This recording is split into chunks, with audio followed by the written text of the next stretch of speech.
Hello everybody, I have some tags to share with you today for the 52 tags handmade challenge. I'm not behind, I just haven't made any videos on them. I've got week 28, 29, 30 and 31 to share with you today. Week 28 was the spider wheel.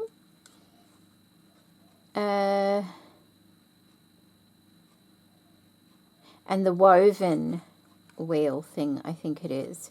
It's a while ago now.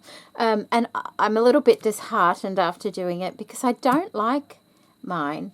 It didn't look too bad, but when I was... Oh, let me just show you. That's what I did. And although I like it, I was a bit disheartened because when I came to rub out the little lines I'd put on, they won't rub out. They just, I don't know why. I think it needs washing or something. And I've tried water soluble, to try and dilute it, and it just won't rub out. And then when I was trying to rub it out, I caught this one. And can you see it's a little bit disheveled? So I was a bit disheartened after that. I was going to stitch around it, but no, I was just, no, we'll put that one to the side. So I may or may not do that one again. I like this one. I like doing that. I did not enjoy doing these ones. I think I may have needed more spokes, to be honest. It just to lay flat. That one looks nice, and that one used to look like it, but I caught it. And these little stems are meant to be crooked. They're just like, whimsy. But anyway, that was week 28, and I was so disheartened I didn't even write on the back of it. So I can't even remember what I did that week. Okay, moving along from that one, but I thought I'd show you that one anyway. Week 29 was the Ort, and the Ort is the leftover, the leftover threads and things like that. So messiness and me don't really go hand in hand. I have to try to be messy in my work. Even shabby things, it's much easier for me to do them now because I've been doing them for a few years, but it's not a natural thing for me. So I decided to contain my messiness. I put some threads down. I stitched them into place like that, and it was very fluffy, and I thought no. So I've put a layer of tulle over mine just to keep them all where they're meant, in control.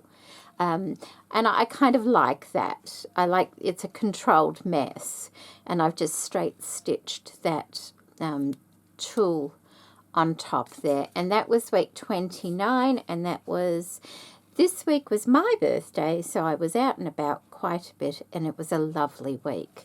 So that was week 29. And then week 30 is a brooch. And yes, you had to make a brooch. And no, I'm not putting a photo of myself wearing it, but I'll show you the brooch. This week it was Jessica's. Jessica was down for her birthday, so we did lots of socialising and catching up. So Jessica was down for the week, and it was lovely to see her because I haven't seen her since the beginning of the year. And July's a very birthday month in our family, and there's mine, there's Jessica's, and then there's my son's. But apart from that, there's my mother-in-law's, and then there's so many nieces and nephews. It just goes on and on. But anyway, this is my brooch that I've made. And it does come off. I'll take it off for you. So there we go. I've put a brooch back on mine because I thought if ever I want to wear that as a brooch, it has to not damage my clothing. And I know a lot of people use the kilt pins, but they're very thick. So I decided to stitch a little brooch back onto mine. And This is the back. I've just used some fabric, and I've done I was going to pin it to the cardstock, but it was too hard to get on and off, so I covered this in fabric and did some seed stitching with 2 layers of cotton on there, and I've left that unattached like that so that it's easy to pin to there. And all I did, and I've got another one here because I want to make another one, all I've done with mine is I have a rosette flower, and then I've just put, with this particular one, a piece of fabric circle and then a smaller fabric shape on top. This one I've tucked a couple of layers of tulle in it as well. And then all I did was some straight stitching and 3 little French knots in the center of that. And I think it's lovely.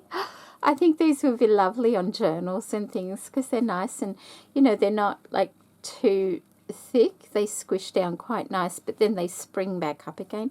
I think they're lovely. And I've just made a little bow, and I'm a bit unsure whether I'll put a bow in the middle of that one or something. I just, you know, to keep here for inspiration, because this one's going on my tag. So I loved doing this one. So let me just pop that back on to my tag. And these little brooch clips, I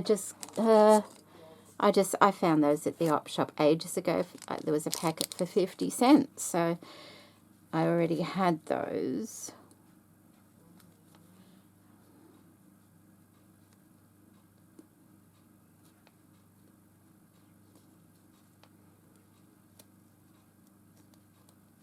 There we go. And so that's my brooch, and that was week 30. And then this week, the prompt was, there was like a couple of prompts. So I'll just tell you what all that glitters is gold. Bring on the bling, that sort of thing. So golden bling. And so this is what I've done for my golden bling. And all I've done is I've got this lovely ribbon here, and it's ever so delicate, and it's got golden edge across it. So I've stitched with some French knots 4 strips of that ribbon down the middle of this curtaining fabric, and that's just a sample. It's like, I just did this one today. It's a sample piece from a curtain shop or something. And then I've stitched that on with French knots. Then I've got these funny little bead things here, and I don't know, well, they're obviously just beads. Last week I went out with my son because it was his birthday, and I grabbed a jar of buttons, and the shop, it didn't have great lighting. It's a place where I don't normally go. I only go there like once or twice a year because he doesn't live where I live. And it was $2, and there were a couple of mother of pearl buttons in it. And so I thought, oh, I'll get that, $2, that's good. And then when I got home and emptied it out, it turns out it's absolutely full. It's absolutely full of mother of pearl buttons. They are all vintage buttons. My jaw just dropped. It was wonderful. There were a couple of little plastic dark brown ones, and there were these 3 little gold beads. So I stitched those onto there because they're blingy and they're gold.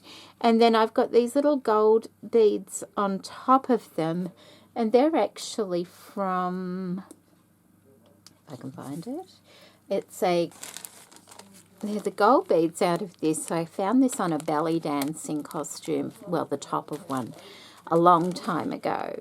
And so I used some of those beads on top of those beads. And then I also had this little, it was 75 cents, this little filigree piece here. There were 2 of them in here, so I've used one of those. But it was a bit brassy. Can you see how yellow that one looks. So I got my metallic permanent marker, and this is just a cheap one I got from Aldi a long time ago, and went over it, and so it took a lot of that yellowness off, which I'm so happy with. So I've couched that on. I've stitched a lovely piece of a bling to the top there, and that's from Baby Craft. And then I've made like a bow effect at the top, and I was going to, if I can find, oh, here we go. I've got these. Now, these cannot be stitched on because they're flat back and they would have to be glued on. But what I was originally going to do was glue those inside like that at the top. I've got 2 of those, and they're from Gale. And so, but I'm still not sure because I like it both ways. See, it's a bit more dramatic with those on, isn't it? And of course, I left this gold thread that I couched.